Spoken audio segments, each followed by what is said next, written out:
How Trump May Torpedo Prince Harry's Obama Wedding Invite.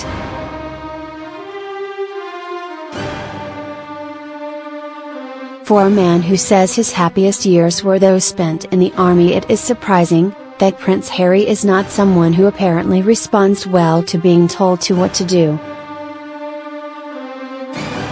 The latest example of the young royal's defiant streak came over the Christmas break, when Harry, who was guest presenting Britain's premier breakfast news and current affairs radio show, which featured an interview he had landed with Barack Obama, practically announced that he was inviting the Obamas to his wedding to Meghan Markle next year. For several days previously, the papers had been full of leaks from diplomats, imploring Harry not to invite Obama to his wedding. It was reported that the Foreign Office feared that Donald Trump's nose might be put out of joint if his hated rival is invited to attend a royal wedding before he gets to meet the Queen, Trump's long-mooted trip to the UK having been repeatedly downgraded and delayed.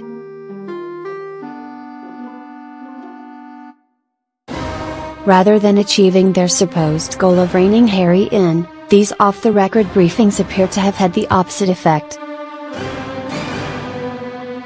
Displaying his typical lack of impulse control, and basic media training, which minutes later also prompted him to suggest that his fiancée had never had a proper family, Harry chose to answer an opportunistic last-minute question from his co-presenter Sarah Montague. Asked, in the dying moments of the show, if Obama was on the guest list for the wedding, Harry said, "I don't know about that. We haven't even put the invites or the guest list together yet. Who knows if he'll be invited yet or not. I wouldn't want to ruin the surprise." So, unless the surprise is that, he's not on the list, there is no reason to disbelieve the source who told Us Weekly, Harry has already told the Obamas he wants them at the wedding, and if they don't go, it will be because the Obamas have turned around and said, "We understand the situation you're in, let us make it easy for you." It's not impossible to imagine Obama making such a graceful suggestion, but it is difficult to see hard-headed Harry accepting it. Harry and Obama's bromance has been a remarkably quick-growing affair. They only met for the first time, at the Oval Office, in October 2015. A few hours after meeting the president, Harry was pictured with Michelle Obama watching a basketball game played by wounded warriors at Fort Belvoir, Virginia, as part of his effort to spread the word about the Invite This Games for wounded vets.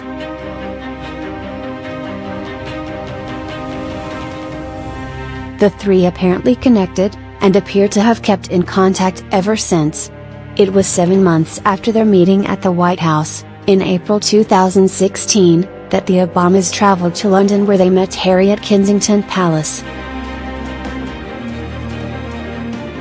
And it was here, as the Obamas were entertained by Harry, William, and Kate, a dressing-gown-clad Prince George made a cameo appearance in the role of Hugh Hefner, at William's private apartment, that the finishing touches were put to an unprecedented plan to promote the Invite This Games by releasing on social media a video featuring 4 of the most famous people on the planet: Obama, his wife Michelle, Harry, and the Queen.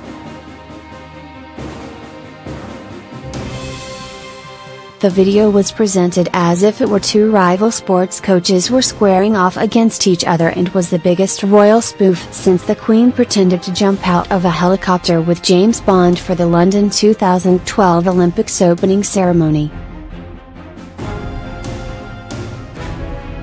The video message showed Barack and Michelle Obama standing side by side, flanked by servicemen.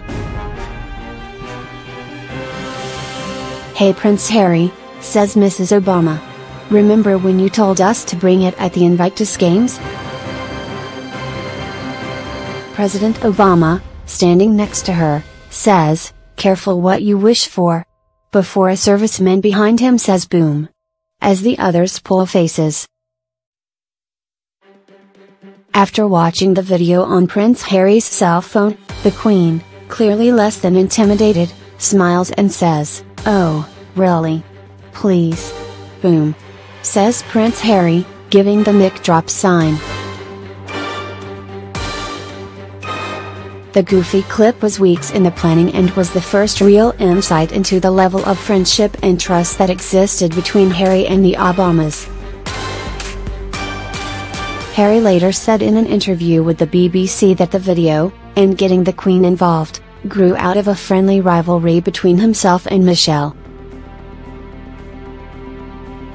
She asked whether we were going to bring it and I said, yes.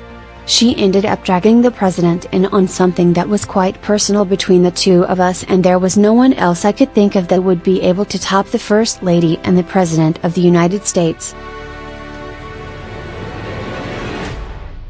In his Radio 4 interview with Harry, Obama remarked that Harry knew Michelle quite well, which suggests that the two have communicated beyond their formal, recorded contacts. The same likely applies to Obama. When they met at the Invictus Games in Toronto this year, Obama was overheard asking in familiar tones Harry how Meghan was doing. In May 2017, after he had left office, Obama was again received by Harry at Kensington Palace. An official palace Twitter account said the meeting was to discuss support for veterans, mental health, conservation, empowering young people and the work of their respective foundations.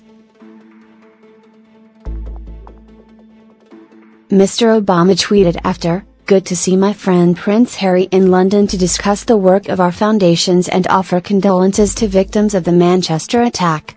Obama's decision to publicly describe Harry as a friend has been taken as further evidence that the two have had private contacts between what has been recorded by the cameras. In September 2017, Harry and Obama were photographed giggling like schoolboys in the stands of a wheelchair basketball game, at the Invictus Games in Toronto. It was here that the interview broadcast this week was recorded. In some amusing outtakes released earlier in the week, the two are seen kidding around with each other before taping starts. In October, Harry returned the favor, attending an Obama Foundation event in Chicago where he discussed how young people can drive community engagement.